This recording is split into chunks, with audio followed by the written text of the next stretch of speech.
मी हा जो मुहूर्त काढलेला आहे तो आहे 9 जानेवारीचा किंवा 10 जानेवारीचा.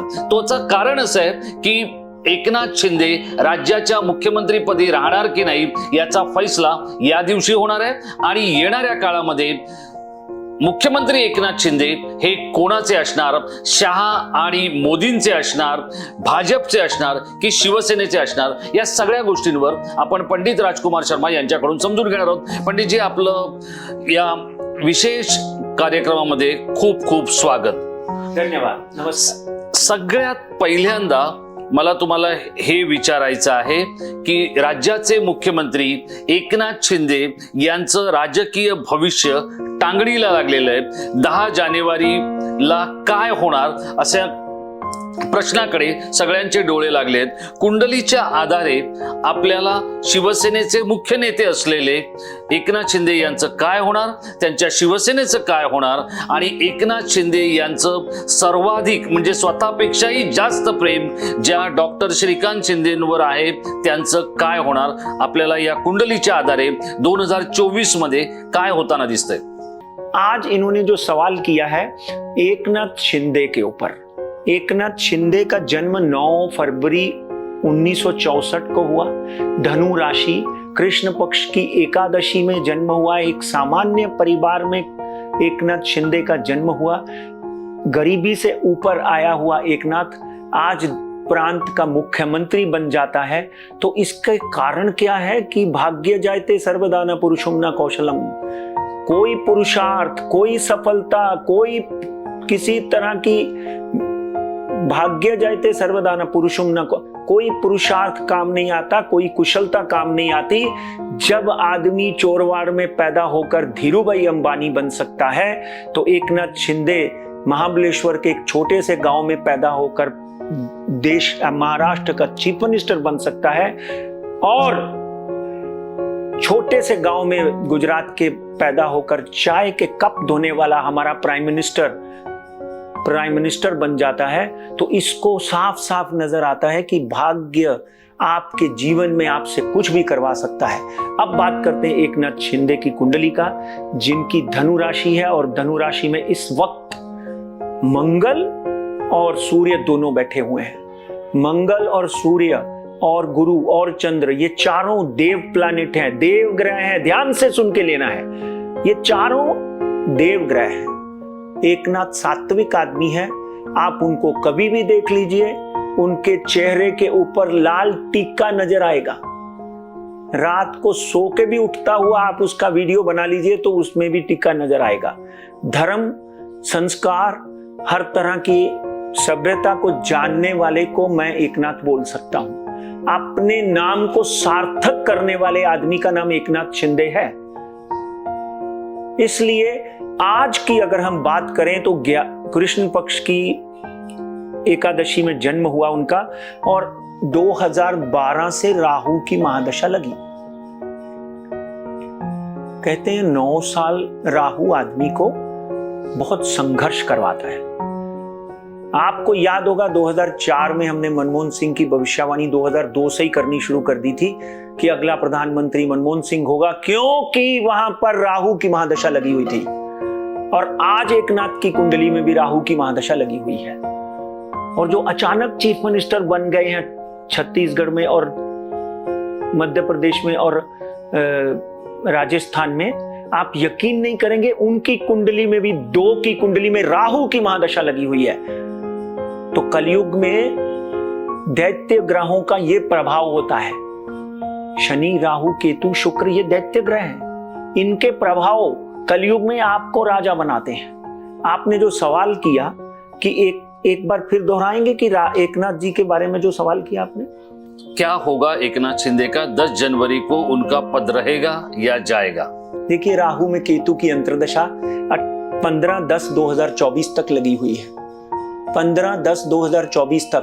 मेरी एक पिछले साल की भविष्यवाणी आपको याद होगी कि 12 अगस्त तक एकनाथ शिंदे अगर टिका रहा, याद है आपको जी? 12 अगस्त तक अगर एकनाथ शिंदे टिका रहा तो वो पूरी टर्म यानी जब भी इलेक्शन होंगे तब तक एकनाथ शिंदे चीफ मिनिस्टर रहेगा. और मैं उसके ऊपर स्टैंड करता हूं. 10 तारीख को क्या होगा, जो पहली 4 डेटों में हुआ वो ही 10 तारीख को होगा। वापिस 1 फरवरी की डेट मिल सकती है, वापिस 1 मार्च की डेट मिल सकती है। तब तक आचार संहिता लग जाएगी, देश में राजनीतिक माहौल शुरू हो जाएगा और पूरे देश में चुनाव के माहौल बन जाएंगे। इसलिए कुंडली के हिसाब से देखिए, मैं गलत नहीं होता हूं ऐसा कुछ नहीं है, नॉस्ट्राडामस गलत नहीं हुआ ऐसा कुछ नहीं है, लेडी बांगा गलत नहीं हुई ऐसा कुछ नहीं है, 100 में से 50% गलत हुए हैं। यहाँ तो भगवान की कृपा से, साईं की कृपा से, मेरे साईं की कृपा से 90% सक्सेस रेट है। तो मित्रों, एक बात तय है कि एकनाथ शिंदे जब तक एमएलए के इलेक्शन महाराष्ट्र में नहीं होते, अब 10 तारीख को जो होगा उसमें भी एकनाथ शिंदे को राहत मिलती हुई दिखाई देती है। इसमें कोई दो राय नहीं, क्योंकि 15/10/2024 तक केतु की अंतर्दशा राहु में, केतु मित्र, राहु इधर बैठा हुआ है तो केतु इधर बैठा हुआ है, तो राहु और केतु एक दूसरे के सामने सामने बैठे हुए हैं।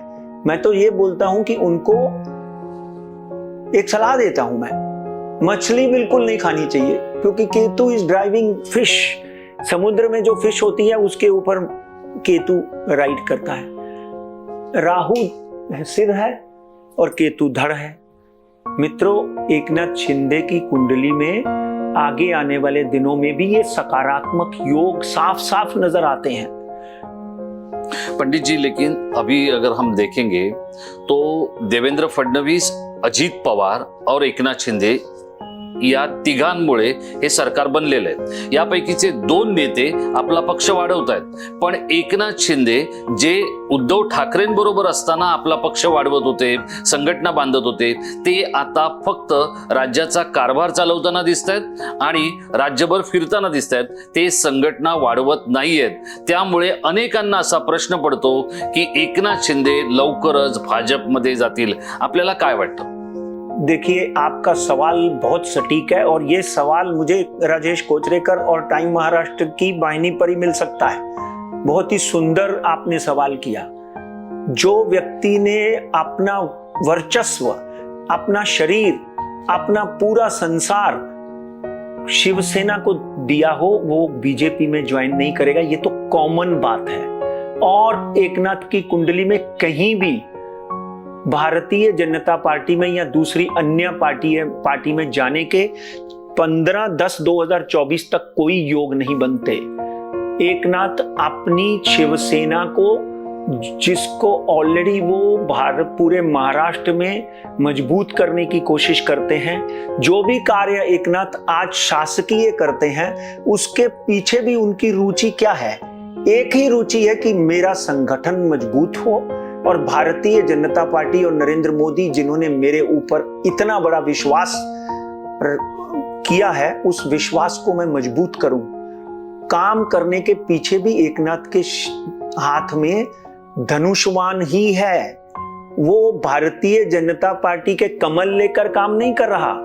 हाँ, क्योंकि भारतीय जनता पार्टी के साथ एकनाथ शिंदे शिवसेना की युति है, बाला साहब के संस्कार, बाला साहब की संस्कृति, बाला साहब के विचार, बाला साहब के कदम और दिगे साहब का आशीर्वाद, इन्हीं को लेकर आगे चलने वाला एकनाथ शिंदे है।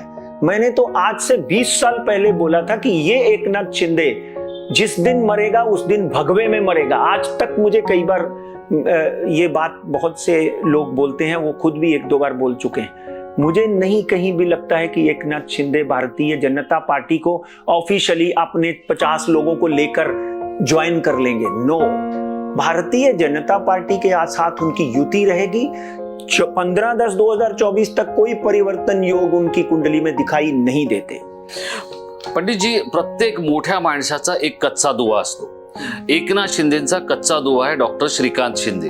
त्यामुळे राजकीय विरोधक सतत श्रीकांत शिंदे यांना लक्ष करण्याचा किंवा टार्गेट करण्याचा प्रयत्न करत असतात।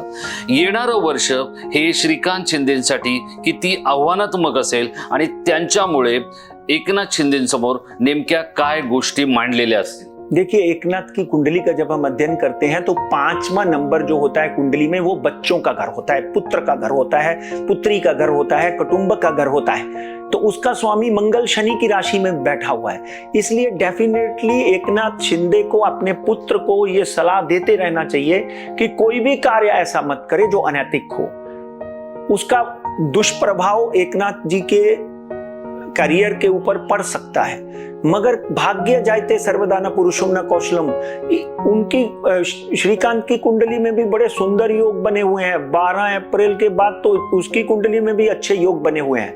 वो भी जो कर रहा है वो अपने पिता की सलाह से ही कर रहा होगा, मगर क्योंकि राजनीतिक गलियारों में कोई ना कोई चुगली, कोई ना कोई विरोध, कोई ना कोई आलोचना करते रहने की आदत होती है, इसलिए मैं इस बात के साथ में मुत्तफिक नहीं हूं, सहमत नहीं हूं कि कहीं ना कहीं एकनाथ शिंदे का पुत्र जो है वो उनके लिए बहुत बड़ी रुकावट बन सकता है। नहीं, उनके लिए, एकनाथ के लिए श्रीकांत शिंदे जो है वो उनके लिए डेफिनेटली एक सपोर्टिव सिस्टम बनेगा।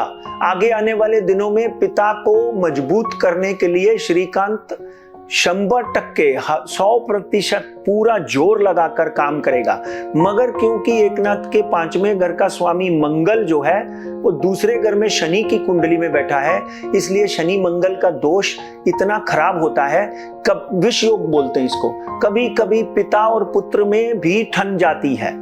लोगों के बोलने से एकनाथ जी को बिल्कुल ध्यान नहीं देना चाहिए कि श्रीकांत ने ऐसा किया, तुम उसको समझाओ। ना ना ना, अपने कार्य में लगे रहें। आपका पुत्र डॉक्टर भी है, समझदार भी है, उसको आगे बढ़ने से कोई नहीं रोक सकता। इलेक्शन के समय उसको अपना बहुत ध्यान रखना चाहिए। इस बार एक श्रीकांत के इलेक्शन के दिनों में जो ग्रह दशा है उनको बहुत संघर्ष करना पड़ेगा, बहुत टफ होगा उनके लिए, इसलिए मेहनत करके आगे बढ़ें।